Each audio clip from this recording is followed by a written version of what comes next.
Guys, and welcome. I want to try to make like a paper mache and like shell top because I have access to a lot of shells. So we'll do paper mache and then shells and then kind of like paint it to look cool, hopefully. So let's go do that. Let's go collect some shells first and then we'll do the paper mache part. So let's get into it. Time to head to the beach and look for some shells.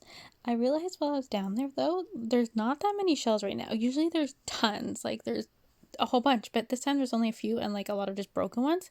So I had a hard time finding a lot of shells, which sucks.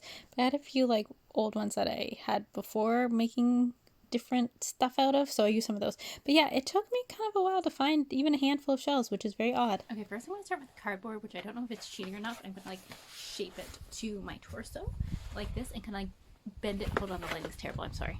And I'm going to try to like bend it to be like the shape of my torso, so like that, and then we'll put strings on the back to tie it, but we'll kind of like shape it to my torso, and once we put the paper mache on we can shape it better too, so you know.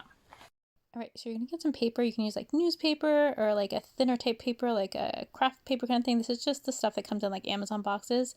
I just thought I'd reuse it, so I'm using that.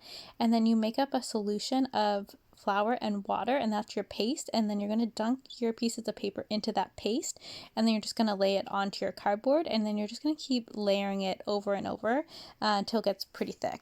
And it doesn't have to be perfect, like it doesn't have to be perfectly smooth or anything, because I'm going to add some texture to it after, so you can just keep adding, you know, layers, and it doesn't have to be flat. And I doubt this is going to turn out great. I'm doing this in such a hurry, and my back was killing me, so it's like, I don't think this is going to turn out perfect, but, you know, something to do. Alright, so time to add the shells, so I've just... What are you doing? Hi, what are you doing? Okay, now actually add the shells after being distracted by one of my kitties. So you're just going to glue gun these on, and you're just going to kind of place them over top of each other and kind of layer them up and put like the bigger ones on the further outside, and then you're just going to kind of V-shape them down.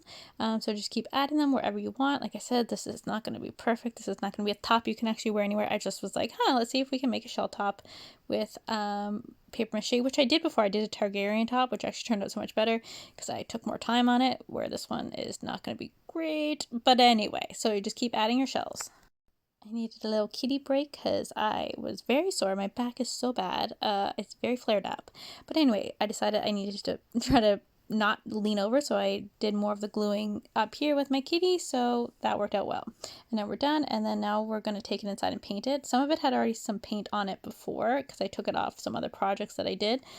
So before I paint, I'm also going to take the glue gun and do like little kind of like wiggly lines down the front to add a little texture.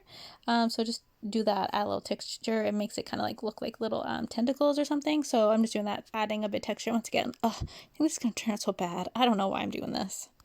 Alright, so I'm going to add the white first, and then we're going to add our splashes of color into it, but I'm just going to do the whole thing white first, and then we're going to add some blues, greens, and like purples, and then we're going to jazz it up a bit more. Alright, I'm kind of just splashing color everywhere. No real reason behind it, but you know, just darker on the lower areas and then lighter on the top, but just kind of splashing some colors around. Alright, and then I'm just going to add some like gems to it. So I'm just gluing on some gems and some sequins. I'm just going to put some sequins on by putting some Mod Podge down and then sprinkling them over, and then putting some more Mod Podge over top. And then with more of the Mod Podge, I'm going to put that down, and then I'm just going to shake a bunch of like glitter over top of it, and then I think that's it. So I just folded the back in a bit more to make it structured. So then I'm going to glue this down, and then I'm going to glue some ribbon on the top so I can actually tie it behind my back. And then I'm going to put on this other ribbon on the bottom to make it look like kind of seaweedy. And then that's also going to tie around my back as well. So we're just going to glue those down. Okay, so it turned out a little crappy because I really rushed this. But let's go try it on and see if it looks okay-ish.